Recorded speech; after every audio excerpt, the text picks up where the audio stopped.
Ang gabi kung kailan tinawag ako ng sarili kong manugang na parang isang anino sa sarili kong pamamahay.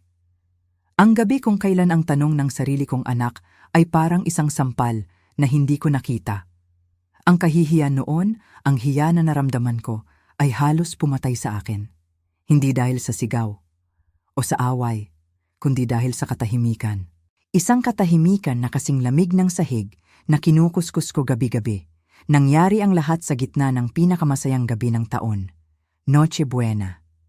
Ang amoy ng hamon na pinag-ipunan ko ng 3 buwan, ang liwanag ng mumurahin kong Christmas lights na isinabit ko ng may pag-asa, ang lahat ng yon ay naghanda ako para sa pagdating nila. Ang aking nag-iisang anak, si Daniel, at ang kanyang magandang asawa, si Valerie. Pumasok sila, hindi lang dala ang kanilang mga sarili, kundi ang amoy ng yaman. Ang pabango ni Valerie, mas mahal pa siguro sa isang buong linggong budget ko para sa pagkain. Ang relo ni Daniel kumikinang sa ilalim ng aking bumbilya na malapit ng mapundi. Para silang mga bituin na bumisita sa isang lumang, madilim na bahay. At ako ang ilaw ng tahanan o iyon ang aking akala. Sa loob ng maraming taon, lalo na mula nang pumanaw ang aking asawa, ginampanan ko ang papel na iyon ng may buong puso. Ako ang nag-iisang ilaw na natitira sa bahay na ito. Kahit na ang sahod ko bilang isang janitress ay sapat lang para sa upa at sa mga gamot ko sa high blood, sinisigurado kong may mainit na pagkain sa lamesa kapag bibisita sila. Tinitiis ko ang pagod sa aking mga kasukasuan, ang sakit sa aking likod, para lang masabi nilang, "Masarap ang luto mo, ma." Ang hindi nila alam. Ang bawat paghahanda ko para sa kanila ay may katumbas na sakripisyo. Ang Noche Buena na yon, ang ibig sabihin yon ay 2 linggong puro pandesal at kape na lang ang almusal at tanghalian ko. Ang bagong kurtina na isinabit ko, iyon sana ang pambili ko ng bagong tsinelas para palitan ang luma kong pudpod na. Pero ayos lang. Para sa anak ko, gagawin ko ang lahat. Ganyan tayong mga ina, hindi ba? Ngunit ang turing nila sa akin ay parang isang kasangkapan. Isang luma at pamilyar na upuan sa sulok. Nandyan lang, pero hindi na talaga napapansin. Walang pakialam. Nakikita nila ako, pero hindi nila ako tinitingnan. Naririnig nila ako, pero hindi sila nakikinig. Hanggang sa gabing iyon, habang naghahain ako ng fruit salad, ang nag-iisa kong dessert na kaya kong ihanda, biglang nagsalita ang anak ko. Ngumiti siya, ang ngiti ng isang taong kontento sa buhay, at nagtanong. Isang simpleng tanong lang. "Ma," sabi niya, "nagustuhan niyo po ba ang bahay sa Tagaytay na ibinigay ko sa inyo 2 taon na ang nakalipas?" Tumigil ang mundo ko. Ang kutsarang hawak ko, nanginginig. Ang ngiti sa aking mga labi, nanigas. Bahay? Sa Tagaytay? Paulit-ulit sa isip ko. Bahay? Sa Tagaytay? Tumingin ako sa kanya, naghahanap ng kahit anong bahid ng pagbibiro. Wala. Seryoso siya. Tumingin ako kay Valerie, ang kanyang asawa. Nakita ko ang isang mabilis na pagbabago sa kanyang mga mata. Isang kislap ng gulat o takot. Mabilis niya itong itinago sa likod ng isang perpektong ngiti. Pero nakita ko yon. "Anong bahay, anak?" Tanong ko, ang boses ko ay parang nanggaling sa malayo. "Yung bahay po na may tanawin ng lawa. Birthday gift ko po sa inyo." At doon nagsimula ang kahihiyan. Ang hiya, hindi dahil sa sinigawan ako, kundi dahil sa itsura ng anak ko. Isang itsura ng pagtataka na unti-unting naging pagkadismaya. Sa mga mata niya, para akong isang inang walang utang na loob. Isang inang hindi man lang nagpasalamat sa isang regalong nagkakahalaga ng milyon-milyon. 2 taon. 2 taon siyang nag-isip na binaliwala ko ang kanyang regalo. Samantalang ako, 2 taon akong nagtitiis sa gutom at hirap, hindi alam na mayroon palang para sa akin na ipinagkait. At habang nakatingin ako sa perpektong mukha ng aking manugang, si Valerie, dahan-dahan kong naunawaan ang lahat. Ang mga biglaang pag-alis niya kapag tinatanong ko tungkol sa pera. Ang mga mamahaling gamit na bigla na lang lumitaw sa bahay ng kanyang mga magulang. Ang mga kwento niya tungkol sa investment na biglang kumita. Ang ilaw ng tahanan na akala ko ay ako, ay matagal na palang pinatay. Ang hindi ko alam, ginawa lang nila akong isang anino. Isang dahilan. Isang pangalan sa mga papeles na hindi ko kailanman nakita. Inakala nila na ako ay isang hamak na janitress lang. Isang matanda na madaling lokohin. Isang piyon na pwedeng isakripisyo. Pero may isang bagay silang hindi alam. Isang bagay na itinago ko. Hindi ito lihim na yaman. Hindi ito mana mula sa aking yumaong asawa. Ang aking alas, ang aking trump card, ay ang katotohanan. At ang determinasyon ng isang ina na binastos at ninakawan. Habang nakaupo ako roon, sa gitna ng aking pinaghirapang Noche Buena, na ngayon ay lasang abo, nagdesisyon ako. Ang matandang babae na tinitingnan nila ng may awa, ang lola na binaliwala nila, ay tapos na sa pagiging biktima. Ang laro ay magbabago. At sa pagkakataong ito, ako ang magtatakda ng mga patakaran. Hindi na ito tungkol sa bahay. Hindi na ito tungkol sa pera. Ito ay tungkol sa aking dangal, ang aking karangalan bilang isang ina at bilang isang tao, ang pangalan na dinungisan nila nang hindi ko nalalaman. Gusto nila akong manatiling tahimik. Gusto nilang mabulok ako sa hirap habang sila ay nagpapakasasa sa kung ano ang dapat ay sa akin. Ngayon, hindi lang ang bahay ko ang babawiin ko. Babawiin ko ang aking pangalan. Babawiin ko ang 2 taon na ninakaw nila sa akin. At bibigyan ko sila ng isang leksyon. Isang leksyon na ikukwento nila sa kanilang mga apo, kung paano nila minaliit ang isang inang nagmamahal, at kung paano sila pinagsisihan iyon. Samahan ninyo ako sa aking kwento, kung naranasan nyo na pong maging dayuhan sa sarili ninyong pamamahay. Kung naranasan nyo ng maramdaman na kayo ay binabaliwala, i-like at i-share po ninyo ang video na ito. At huwag kalimutang mag-comment sa ibaba. Kwentuhan mo ako. Nais kong marinig ang inyong istorya at sabihin niyo rin po sa akin, saan kayo nanonood? Simulan na natin. Ang salitang bahay ay patuloy na umalingaw-ngaw sa aking isipan. Ngunit bago ko pa man ito tuluyang maproseso, may isa pang salita, isang numero, na halos magpatigil sa pagtibok ng aking puso. Habang ang pagkalito ay malinaw na nakaguhit sa aking mukha. Ang aking anak na si Daniel, na puno pa rin ng inosenteng pag-aalala, ay nagpatuloy. Akala niya siguro ay nakalimutan ko lang. Akala niya siguro ay mahina na ang aking memorya dahil sa katandaan. Ang hindi niya alam, ang memorya ko ay matalas pa. Lalo na pagdating sa hirap. Ma, sabi niya, at sa pagkakataong ito, may bahid na ng pag-aalala sa kanyang boses. Yung buwan ng sustento po, natatanggap niyo naman po, di ba? Yung ipinapadala ko para sa mga gamot niyo at panggastos araw-araw. Tumingin ako sa kanya. Ang aking mga mata ay parang mga malalim na balon na walang tubig. Anong buwan ng sustento, anak? Ang mga salita ay hirap lumabas sa aking bibig, parang may bumabara sa aking lalamunan. Humigpit ang hawak niya sa kanyang telepono. Yung 85,000 piso. Paulit-ulit sa isip ko ang numerong iyon, 85,000 sa isang buwan. Halos matawa ako sa kabalintunaan. Isang tawang mapait, isang tawang puno ng sakit. Ang 85,000 piso sa isang buwan ay parang isang kwento mula sa ibang mundo. Ang mundo ko? Ang mundo ko ay binubuo ng pagbibilang ng bawat sentimo. Ang sahod ko sa pagiging janitress pagkatapos ng lahat ng kaltas ay hindi man lang umabot sa 5 bahagi niyan sa isang buwan. At iyon ay kailangan kong pagkasayahin para sa upa, pagkain, kuryente, tubig, at ang pinakamahalaga, ang aking maintenance na gamot sa high blood. Biglang nag-flashback sa aking isipan ang lahat ng sakripisyo. Ang mga gabi na ang hapunan ko ay isang tasa lang ng mainit na tubig na may asin. Ang mga araw na hinahati ko sa 2 ang tableta ng gamot ko. Kalahati sa umaga, kalahati sa gabi, para lang umabot ito hanggang sa susunod na sahod. Nagdadasal na sana hindi ako atakihin. Nagdadasal na sana kayanin pa ng katawan ko. Naalala ko ang paglakad ko sa ulan pauwi dahil wala akong pamasahe sa jeep. Naalala ko ang pagtingin sa mga prutas sa palengke. Gusto kong bumili ng mangga, pero pinili ko na lang ang saging dahil mas mura. At sa lahat ng panahong iyon, may 85,000 piso pala na dapat ay para sa akin, buwan-buwan.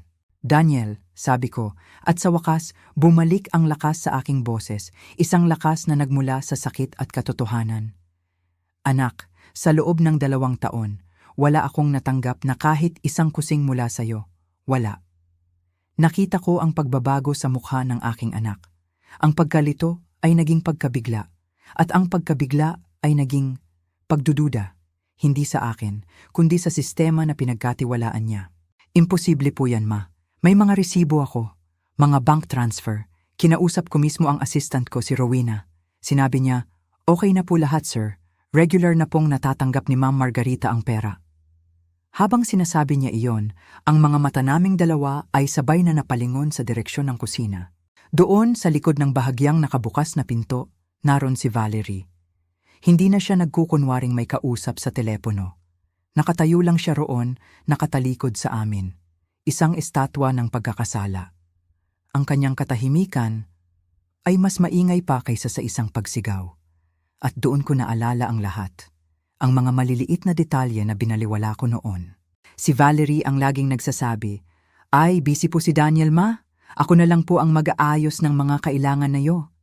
Si Valerie ang laging nag-aalok na, "Ako na po ang tatawag sa bangko, Ma, para hindi na kayo maabala." Siya ang laging nasa gitna, ang tulay. Ngayon ko lang naunawaan, hindi siya tulay, siya pala ang pader. Ang pader na humarang sa lahat ng tulong na dapat ay para sa akin. "Daniel," bulong ko, ang aking mga kamay ay nanginginig na ngayon, hindi dahil sa takot, kundi dahil sa isang malamig na galit. "Tawagan mo ang assistant mo, ngayon na." Mayroong bagong determinasyon sa mga mata ng aking anak. Ang malambot na anak na kilala ko ay biglang nawala. Sa kanyang lugar ay isang CEO. Isang taong sanay mag-utos. Isang taong ayaw sa kasinungalingan. Kinuha niya ang kanyang telepono at habang nagdidial siya, ang bawat tunog ay parang martilyo na pumupukpok sa huling pako ng kabaong ng mga kasinungalingan ni Valerie. "Rowena," sabi ni Daniel sa telepono. Ang kanyang boses ay kalmado ngunit may bigat.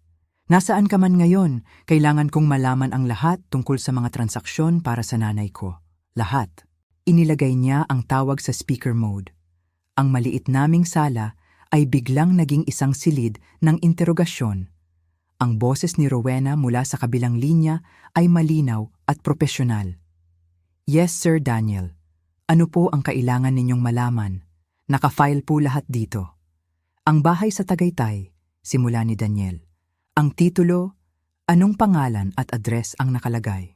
Narinig namin ang tunog ng pag-type. Pagkatapos ng ilang sandali, sumagot si Rowena. "Ang property sa 1247 Lakeview Drive na isalin po sa pangalan ni Ginyong Margarita Reyes. Ang mailing address na ibinigay po para sa pagpapadala ng titulo ay 847 Maple Street, Apartment 2B. Hindi ako nakatira sa Maple Street. 10 taon na ako sa luma kong bahay sa Sampaguita Street. Ang address na iyon ay dayuhan sa akin." "Hindi ko address yan," mahina kong sabi, sapat lang para marinig ni Daniel. "At ang pirma, Rowena?" tanong ni Daniel. "May kopya ka ba ng dokumento?" "Opo, sir. Nakaskan po dito. Malinaw po ang pirma ni Ginyong Reyes." "Hindi ako pumirma ng kahit ano." Giit ko, ang aking boses ay tumataas na. "Hindi ko man lang nakita ang dokumentong yan." "Sige ma, kalma lang po," sabi ni Daniel sa akin, ngunit ang kanyang mga mata ay nakatutok na sa direksyon ng kusina kung saan nananatiling hindi gumagalaw si Valerie. Pagkatapos, ang pinakamabigat na tanong. "Ang pera, Rowena, ang 85,000 piso buwan-buwan. Sa anong bank account number ito napupunta?" Muling nag-type si Rowena. "Okay sir, ito po ay idineposito sa BDO account na nagtatapos sa 4782. Ang pangalan po sa account ay Margarita Reyes. Napahawak ako sa aking dibdib. Ang aking BPI account, ang nag-iisang bank account na pag-aari ko sa buong buhay ko, ay nagtatapos sa 9156. Ibang-iba. "Rowena," sabi ni Daniel. At ngayon, ang kanyang boses ay mapanganib na. Parang yelo. "Sino ang nagbigay sa iyo ng account number na yan? Sino ang nagsabi sa iyo na ipadala ang titulo sa Maple Street?" Nagkaroon ng isang maikling katahimikan sa kabilang linya. Marahil ay sinusubukan ni Rowena na alalahanin ang detalye mula 2 taon na ang nakalipas. Pagkatapos, sumagot siya at ang kanyang mga salita ang siyang tuluyang gumiba sa lahat. Si Ma'am Valerie po, sir. Ang pangalan ay lumabas sa hangin na parang isang sumpa. Tumawag po siya sa akin noong Disyembre, 2 taon na ang nakalipas. Pagpapatuloy ni Rowena, walang kamalay-malay sa bombang kanyang pinasabog. Sinabi po niya na may pagbabago sa banking information ng nanay niyo. Ibinigay niya ang bagong routing at account number. Siya rin po ang nagbigay ng address sa Maple Street. Sinabi niya na doon daw po pansamantalang tumutuloy si Ma'am Margarita, kaya doon na ipapadala lahat ng sulat para hindi na daw po magulo. Inassure niya po ako na nakausap na niya kayo tungkol dito, sir, kaya in-update ko na po ang records. Ibinaba ni Daniel ang telepono. Ang katahimikan na sumunod ay nakakabingi, mas masahol pa sa sigawan. Ito ay isang katahimikan na puno ng mga hindi masabing salita, pagtataksil, kasinungalingan, kasakiman. Dahan-dahan, humakbang si Daniel patungo sa kusina. Sumunod ako sa likod niya, ang aking mga paa ay parang may nakakabit na mga blok ng semento. Nakaharap na sa amin ngayon si Valerie. Ang kanyang mukha ay basang-basa ng luha. Ngunit hindi ito mga luha ng pagsisisi. Ito ay mga luha ng isang taong nahuli. Valerie, sabi ni Daniel. Isang salita lang, ngunit naglalaman ito ng lahat. At doon na gumuho ang kanyang maskara.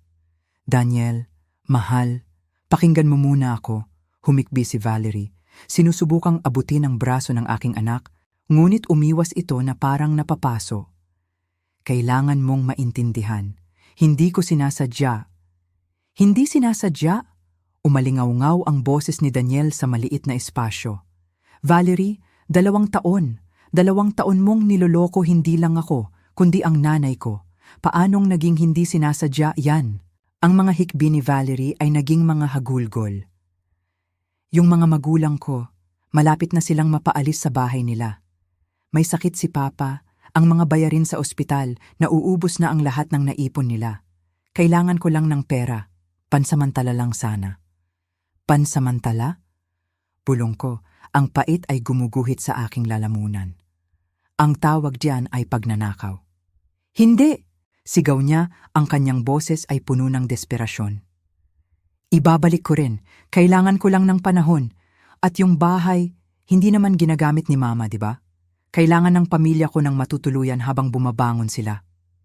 Ang mga salitang iyon, hindi naman ginagamit ni Mama, ay parang isang sundang na itinarak sa aking puso at inikot. Hindi ginagamit. Paano ko magagamit ang isang bagay na hindi ko alam na pag-aari ko? Valerie, sabi ko, at nagulat ako sa lamig ng sarili kong boses. Habang ang pamilya mo ay komportableng nakatira sa bahay na para sa akin, ako ay nagtatrabaho ng doble kayod para lang makabili ng gamot. Habang sila ay nagpapakasasa sa perang para sa akin, ako ay kumakain ng 1 beses sa isang araw para lang mapagkasya ang budget ko. Huwag mong sasabihin sa akin na hindi ko iyon kailangan. Tumingin si Daniel sa kanyang asawa, isang tingin na puno ng pagkasuklam. Isang tingin na parang nakatingin siya sa isang estranghero. Maaaring namatay ang nanay ko, Valerie. Naisip mo ba yan? Paano kung nagkaroon siya ng medical emergency at wala siyang pambayad sa ospital dahil ninakaw mo ang lahat ng pera na dapat sana ipara sa kanya? Ang sagot ni Valerie ang siyang tuluyang sumira sa anumang natitirang respeto na maaaring mayroon pa ako para sa kanya. Pero hindi naman siya namatay, di ba? Sabi niya, ang kanyang mga mata ay nagmamakaawa. Okay lang siya, malusog siya. Ang papa ko, may diabetes siya, may sakit sa puso, mas kailangan niya ang pera. Ang kawalan ng puso sa kanyang mga salita ay nakakapanindig balahibo. Ang pagiging makasarili, ang paniniwala na ang kanyang pangangailangan ay mas mahalaga kaysa sa buhay ng ina ng kanyang asawa. Iyon na ang huli, iyon na ang hangganan. Nakita ko ang isang bagay na pumitik sa loob ni Daniel. Ang pag-ibig na dati niyang nararamdaman para sa babaeng ito ay biglang naglaho, napalitan ng isang bagay na mas madilim at mas matigas. Dahan-dahan siyang tumayo ng tuwid. Valerie, sabi niya, ang kanyang boses ay walang emosyon na mas nakakatakot pa kaysa sa galit. Kunin mo ang mga gamit mo. Gusto kong umalis ka sa bahay ko, ngayong gabi. Daniel, pakiusap. Nagmakaawa siya. Aayusin natin to. Magbabayad ako. Magtatrabaho ako. Magtatrabaho? Isang mapait na tawa ang kumawala kay Daniel. Paano? Hindi ka nagtrabaho kahit isang araw mula nang ikasal tayo. Ang lahat ng mayroon ka, ang lahat ng ipinuhay mo sa pamilya mo, ay ninakaw mo mula sa nanay ko. Habang pinapanood ko ang aking manugang na gumuho sa sahig, umiiyak at nagmamakaawa, wala akong naramdaman. Walang awa, walang kasiyahan. Isang malaking pagkagiba lamang sa loob ko kung saan dating nakatayo ang tiwala. Sa loob ng 2 taon, tiningnan niya ako sa mata, umupo sa mesang ito. Alam na naghihirap ako habang ang kanyang pamilya ay namumuhay sa karangyaan, sa aking kapinsalaan. Ang Noche Buena na ito ay hindi ko malilimutan. Ito ang araw kung kailan nalaman ko na minsan ang mga taong may pinakamaliwanag na ngiti ay siyang nagtatago ng pinakamadilim na mga sikreto. Umalis siya ng gabing iyon, dala ang isang bag ng kahihiyan. Iniwan kaming dalawa ni Daniel sa gitna ng mga wasak na piraso ng aming pamilya. Ang mga sumunod na araw ay malabo, isang panaginip na puno ng mga papeles, tawag sa telepono, at isang lumalalim na sakit. Ang galit ni Daniel ay naging isang misyon. Isang misyon na alamin ang buong lawak ng panloloko ni Valerie at siguraduhing mananagot siya. Kumuha siya ng isang abogado, isang attorney Reyes, isang lalaking may matalas na mga mata at boses na hindi tumatanggap ng kalokohan. Akala ko, tapos na ang lahat sa bahay at sa buwan ng sustento. Akala ko, iyon na ang pinakamasahol. Nagkamali ako. Isang umaga, habang naglilinis ako ng sahig sa opisina kung saan ako nagtatrabaho, tumawag si Attorney Reyes. Sinabi niya na kailangan naming magkita kaagad. May bago silang natuklasan. Isang bagay na mas malaki. Sinundo ako ni Daniel pagkatapos ng aking shift. Ang kanyang mukha ay pagod. Ang mga mata niya ay may maitim na bilog. Halos hindi na siya natutulog. Ang parehong intensidad na ibinuhos niya sa pagtatayo ng kanyang kumpanya ay siya na ngayong ibinubuhos sa investigasyong ito. Sa opisina ng abogado, umupo kami sa tapat ni Attorney Reyes habang inilalatag niya ang isang makapal na folder sa mesa. Ang folder na iyon ay naglalaman ng 2 taon ng kasinungalingan. Jeannie Ngingi Reyes, simula ng abogado, ang kanyang tono ay seryoso. Ang ginawa ni Valerie ay hindi lang simpleng pagnanakaw. Ito ay isang malawakang fraud operation gamit ang inyong pagkatao. Fraud operation, identity theft. Ang mga salitang iyon ay umalingaw-ngaw sa silid. Ipinaliwanag niya na ginamit ni Valerie ang aking personal na impormasyon, ang aking SSS number, birthday, pangalan ng aking mga magulang, lahat ng detalyeng kailangan niya na malamang ay nakuha niya mula sa mga dokumento sa bahay ni Daniel. Ginamit niya ito hindi lang para magbukas ng isang pekeng bank account, kundi 3 sa iba't ibang bangko. Pero hindi pa doon nagtatapos. Kumuha siya ng mga credit card sa pangalan ko. Mga credit card na ginamit niya para sa shopping, mga bakasyon, mga mamahaling hapunan. Kumuha rin siya ng isang maliit na loan, isang personal loan sa pangalan ko. At ang pinakamasaklap sa lahat, ang Bureau of Internal Revenue, ang BIR, pagpapatuloy ni Attorney Reyes, ay sinusubukang kontakin kayo sa loob ng 1 taon. Nagpapadala sila ng mga abiso sa pekeng address sa Maple Street. Kayo po, Jean Guinness Reyes, ay kasalukuyang iniimbestigahan para sa tax evasion. Parang gumuho ang sahig na kinauupuan ko. Tax evasion? Ako? Isang babaeng hindi kailanman lumiban sa pagbabayad ng tamang buwis mula sa kanyang maliit na sahod? Paano nangyari yan? Hirap kong tanong, dahil idineklara ni Valerie ang perang ipinapadala ni Daniel bilang inyong kita, sagot ng abogado. Mula sa pananaw ng BIR, kumikita kayo ng halos 1 milyong piso kada taon na hindi ninyo idinedeklara ng tama. Habang sa katotohanan, ni 1 sentimo ay wala kayong natanggap. Ang panloloko ay napakatalino at napakasama. Ginawa niya akong kriminal sa mata ng gobyerno habang ninanakawan niya ako. Naramdaman ko ang pag-ikot ng aking paningin. Magkano lahat? Tanong ni Daniel. Ang kanyang mga kamao ay nakakuyom sa ibabaw ng mesa. Magkano lahat ng ninakaw niya? Binalikan ni Atayman Reyes ang mga papeles, nagkalkula. Kasama ang orihinal na 2 milyong piso, ang mga gastos sa credit card, ang perang nakuha sa loan, 4.5 milyon. Ang numerong iyon ay hindi na isang numero lang. Ito ay isang testamento sa lalim ng kanyang kasakiman. Ito ang halaga ng 2 taon ng aking kapayapaan. Ito ang halaga ng aking dignidad. Nasaan siya ngayon?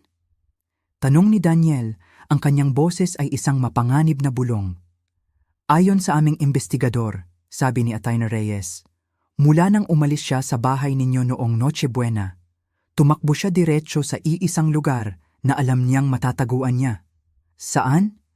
Sa bahay sa Tagaytay, kasama ng kanyang mga magulang, ang mga taong nakikinabang sa kanyang pagnanakaw. Alam na namin ang susunod na hakbang.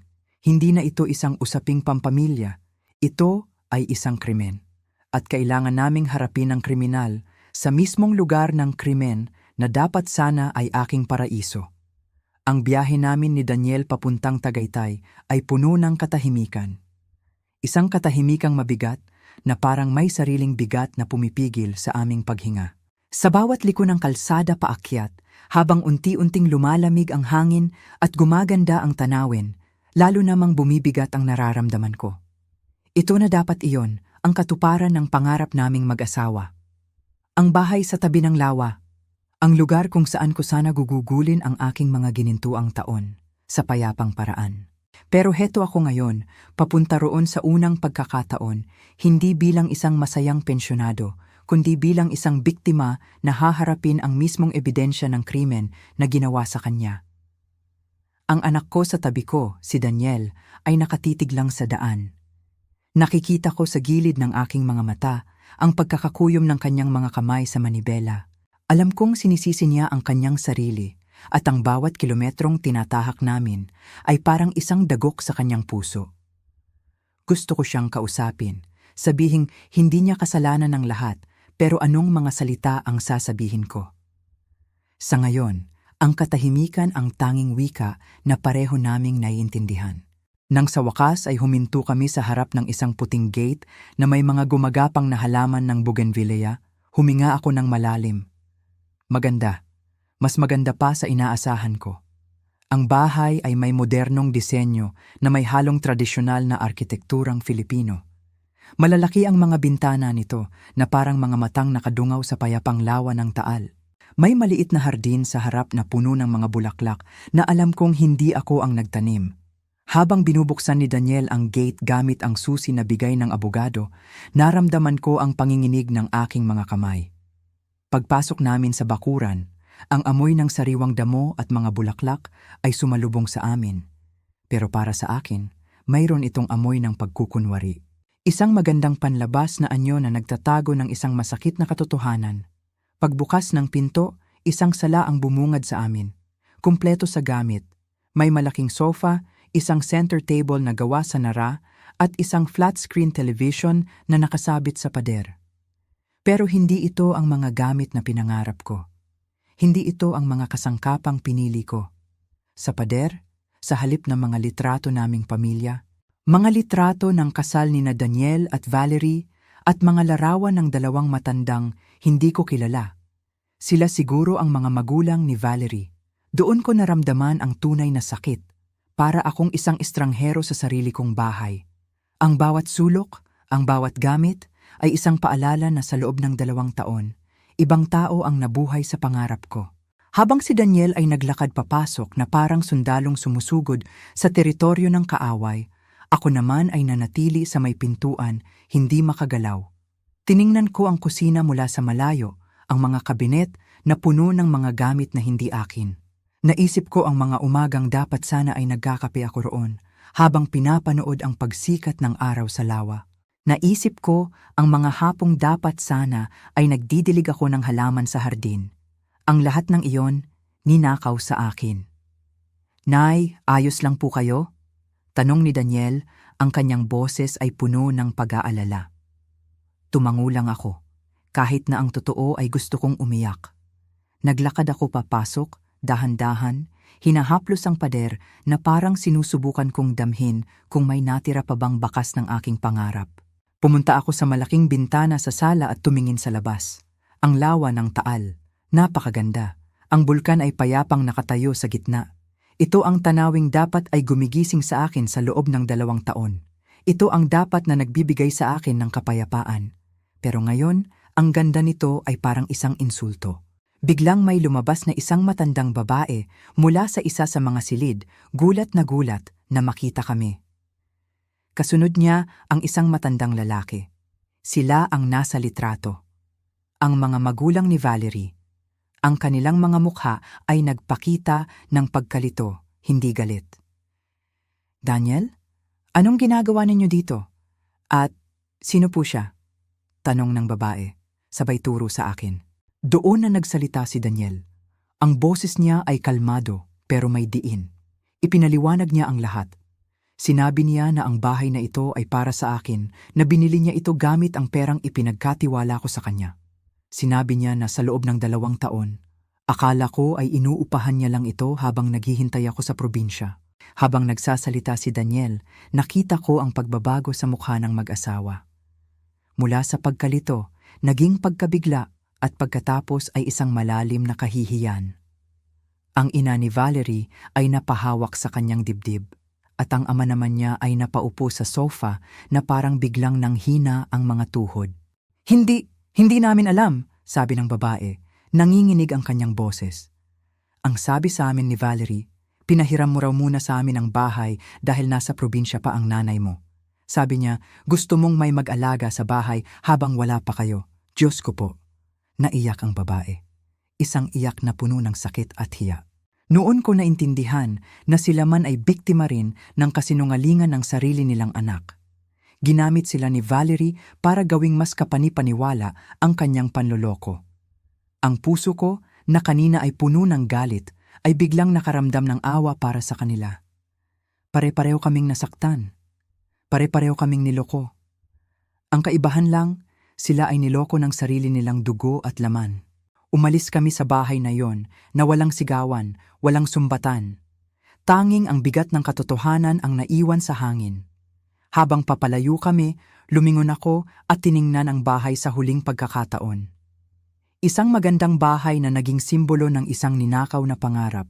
Ngayon, kailangan kong harapin ang susunod na kabanata, ang paghingi ng katarungan. Pagkatapos ng araw na iyon sa Tagaytay, wala nang puwang para sa pag-aalinlangan. Ang awa na naramdaman ko para sa mga magulang ni Valerie ay hindi nagbago sa katotohanang isang malaking kasalanan ang nagawa. Kailangang may managot. Ang unang hakbang ay ang pakikipag-usap sa aming abogado. Sa kanyang opisina na puno ng mga makakapal na libro tungkol sa batas, ipinaliwanag niya sa amin ang mga susunod na gagawin sa paraang simple at malinaw. Hindi na raw pwede ang pakiusapan. Ang tiwala ay tuluyan ng nawasak at ang tanging paraan para maibalik ang sa akin ay sa pamamagitan ng batas. Magpapadala kami ng formal na notice to vacate sa pamilya ni Valerie, sabi ng abogado, habang inaayos ang kanyang salamin. Bibigyan sila ng 30 araw para lisanin ang property. Kung hindi sila susunod, mapipilitan tayong magsampa ng ejectment case. 30 araw. Parang ang ikli ng panahong iyon kumpara sa 2 taon na nawala sa akin. Pero iyon ang sinasabi ng batas. Habang nagsasalita ang abogado, nakatingin lang ako kay Daniel. Nakayuko siya, nakikinig, pero alam kong wala roon ang kanyang isip. Ang kasal niya ay tapos na. Ang babaeng pinakasalan niya, ang babaeng pinagkatiwalaan niya, ay isa palang manloloko.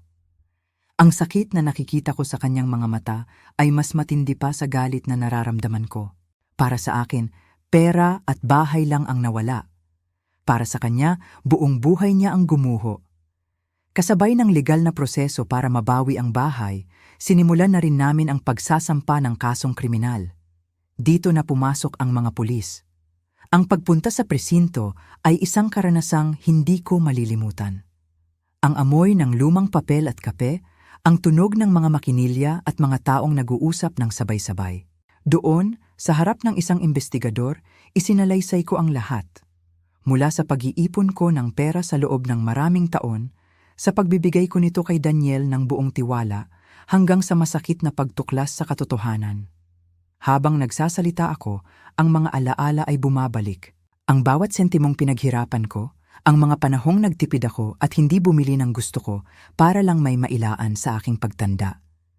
Lahat ng iyon ay parang bulang naglaho dahil sa kasakiman ng isang tao. Dito na lumabas ang tunay na bigat ng kasalanan ni Valerie. Hindi lang pala ang bahay ang sangkot. Sa tulong ng abogado at ng mga investigador, natuklasan namin ang isang mas malalim na panloloko.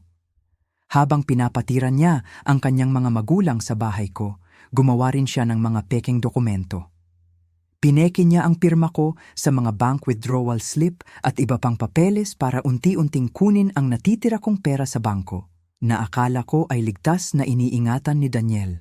Ang kabuuang halaga na nakuha niya, kasama na ang perang ginamit sa bahay na hindi naman talaga nabili sa ilalim ng pangalan ko, ay umabot sa 4.5 milyong piso, 4.5 million pesos. Nang marinig ko ang halagang iyon, hindi ako makapaniwala. Ang perang iyon ay hindi lang numero. Iyon ang buhay ko. Iyon ang aking seguridad. Iyon ang kapayapaan ng aking isip na walang awa niyang kinuha. Ang kaso ay lumaki mula sa simpleng pagbawi ng ari-arian at naging isang malaking kaso ng pandaraya, pagnanakaw ng pagkakakilanlan at pamemeke. Sa mga sumunod na linggo, ang buhay ay naging isang serye ng mga pag-uusap sa abogado at pagpunta sa piskalya. Nakita ko kung paano unti-unting gumuho ang mundo ni Valerie. Ang kanyang mga magulang ay mapayapang umalis sa bahay sa Tagaytay bago pa man matapos ang 30 araw. Nagpadala sila ng sulat ng paumanhin, isang sulat na puno ng kahihiyan at sakit. Hindi ko sila sinagot. Ano pa ba ang sasabihin ko? Si Valerie naman ay humarap sa batas. Ang kanyang pagkukunwari ay natapos na. Sa bawat pagdinig, nakikita ko siyang lalong pumapayat at nawawalan ng kulay. Wala na ang kumpiyansa at ganda na dati kong nakikita. Napalitan ito ng takot. Ang bigat ng batas ay nagsimula ng dumagan sa kanya. At si Daniel? Sa gitna ng lahat ng ito, formal na niyang sinimula ng proseso ng annulment.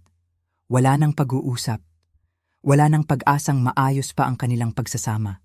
Isang araw, umuwi siya sa bahay na tinutuluyan namin, umupo sa tabi ko, at umiyak na parang isang bata. Hindi iyak ng galit, kundi iyak ng isang taong lubusang nasaktan at nawalan. Niyakap ko ang aking anak. Sa sandaling iyon, hindi ako ang biktima na nangangailangan ng katarungan. Ako ay isang ina na kailangang maging malakas para sa isang anak na nawala ng direksyon. Ang kasal niya ay opisyal nang natapos, at si Valerie ay humaharap sa posibleng pagkakakulong. Ang katarungan ay gumugulong, pero ang presyo nito ay ang pagkawasak ng isang pamilya. At sa gitna ng lahat, alam kong ang susunod na kabanata ay ang pinakamahirap sa lahat, ang paghilom. 3 buwan ang lumipas, 3 buwan na parang isang taon. Sa loob ng panahong iyon, ang buhay ay isang mabagal na pag-usad, isang paghihintay sa bawat hakbang ng proseso ng batas. At isang araw, dumating din ang balita, ang hatol kay Valerie, 18 buwan, 1 taon at kalahating pagkakakulong. Nang sinabi sa akin ni Daniel ang balita, wala akong naramdamang tuwa o pagdiriwang. Sa halip, isang malalim na buntong hininga ang kumawala sa akin. Isang pakiramdam ng pagtatapos. Iyon na iyon.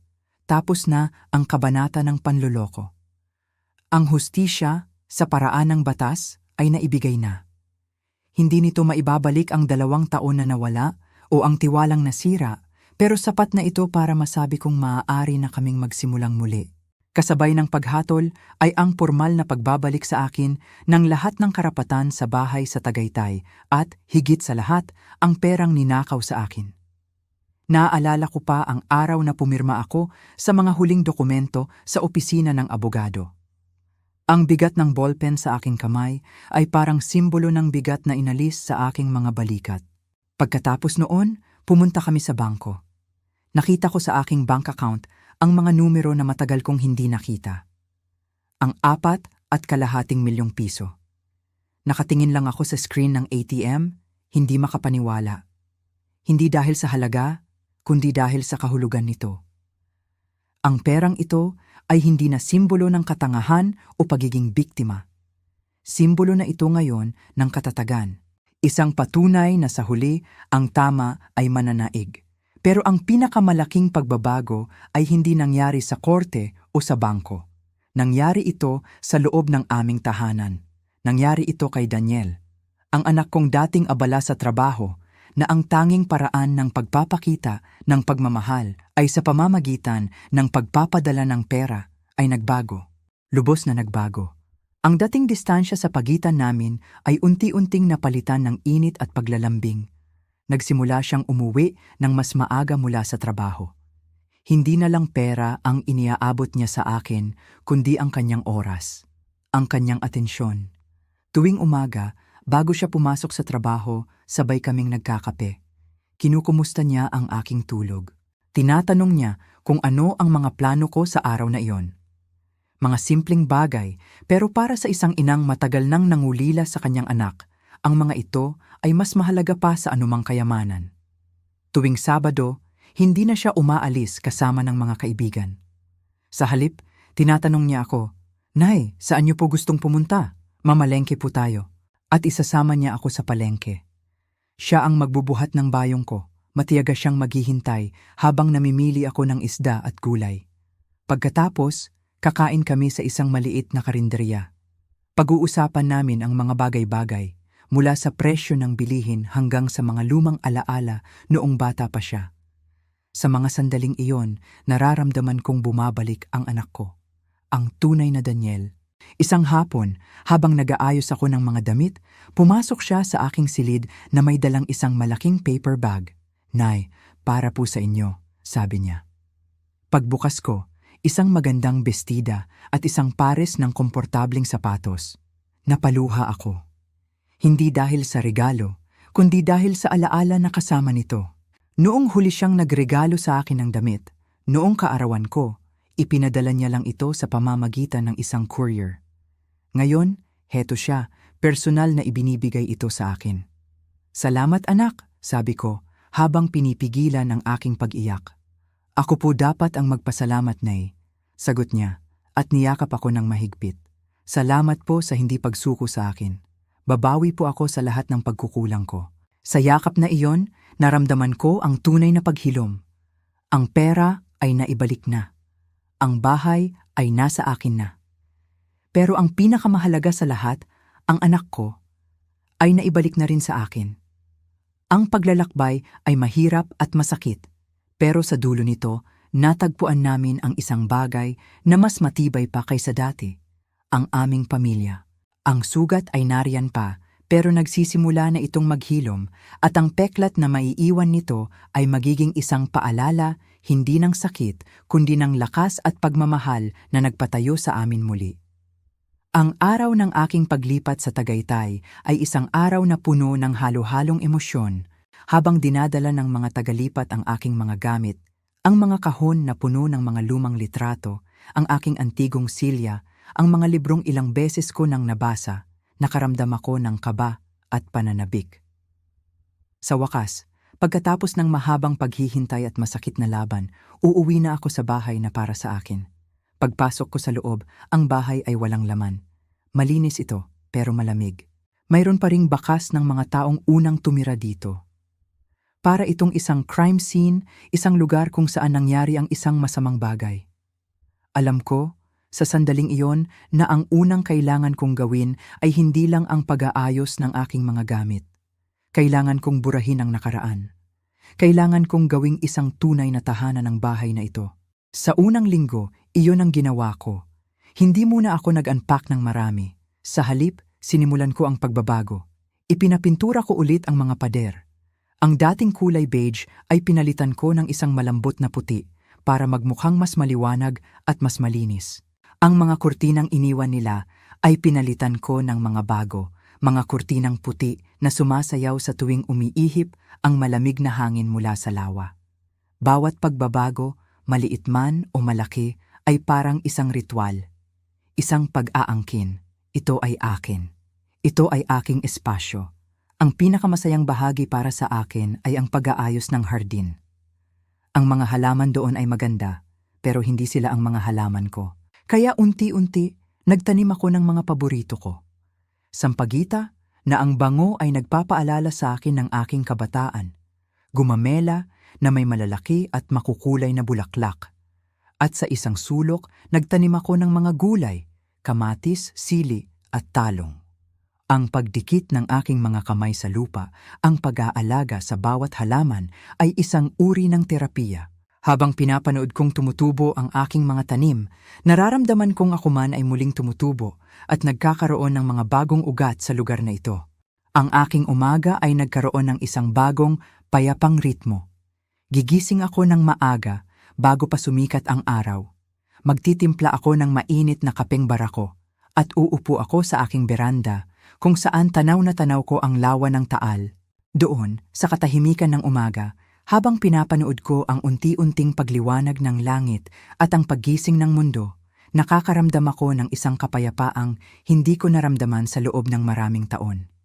Ang bahay na dati simbolo ng sakit ay naging santuwaryo ko na. Dito, ligtas ako. Dito, payapa ako. Naglagay din ako ng isang bird feeder sa isang puno sa hardin at hindi nagtagal, naging regular na bisita ko ang iba't ibang uri ng ibon. Ang kanilang mga huni ay naging musika sa aking mga umaga. Isang linggo ng hapon, dumating si Daniel para dalawin ako. Pero hindi siya nag-iisa. May kasama siyang isang babae. Simple lang ang kanyang itsura, hindi magarbo, pero mayroon siyang isang ngiti na tila nagbibigay liwanag sa kanyang mukha. "Nay, si Jennifer po," pagpapakilala ni Daniel. "Jennifer, ang nanay ko." Ngumiti sa akin si Jennifer, isang ngiting totoo at walang pagkukunwari. "Magandang hapon po, tita. Ikinagagalak ko po kayong makilala." May sinseridad sa kanyang mga mata. Nalaman ko na si Jennifer ay isang financial analyst, isang babaeng nagtatrabaho sa mundo ng pera pero hindi sakim sa pera. Sa buong hapong iyon, habang nagkakape kami at nagkukwentuhan, pinagmasdan ko silang dalawa. Nakita ko kung paano tingnan ni Daniel si Jennifer nang may paggalang at paghanga. Nakita ko rin kung paano alalayan ni Jennifer si Daniel, hindi sa paraang dominante, kundi sa paraang sumusuporta. Walang pagkukunwari, walang mga nakatagong motibo, tanging isang simpleng pagmamahal na nagsisimula palang mamukadkad. Nang paalis na sila, niyakap ako ni Jennifer. "Ang ganda po ng bahay ninyo, tita, at ang sarap ng kape nyo," sabi niya. Ngumiti ako. "Salamat, hiya. Bumalik kayo kahit kailan ninyo gusto."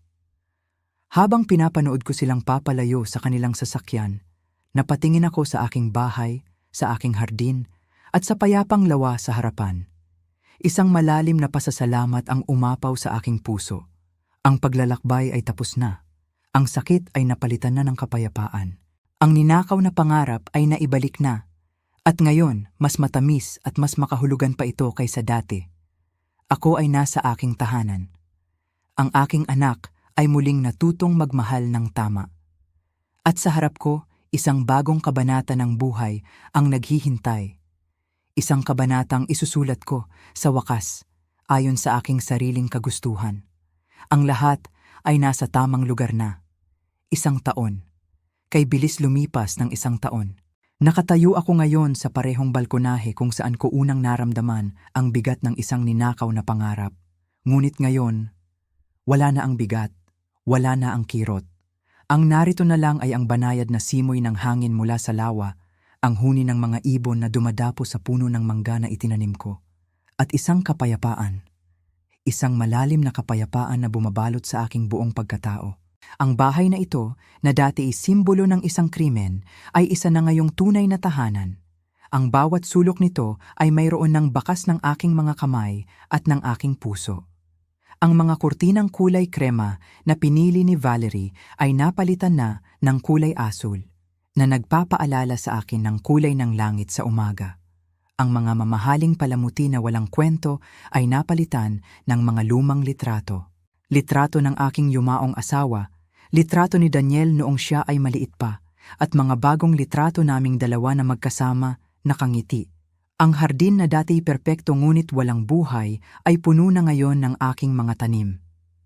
Mayroon akong kamatis, sili, at talong sa isang maliit na bahagi. Mayroon akong mga rosas at sampagita na ako mismo ang nag-aalaga. Tuwing umaga, pagkatapos kong magkape habang pinapanood ang pagsikat ng araw sa ibabaw ng Bulkang Taal, ang una kong ginagawa ay diligan ang aking mga halaman. Isang simpleng gawain, isang simpleng kaligayahan.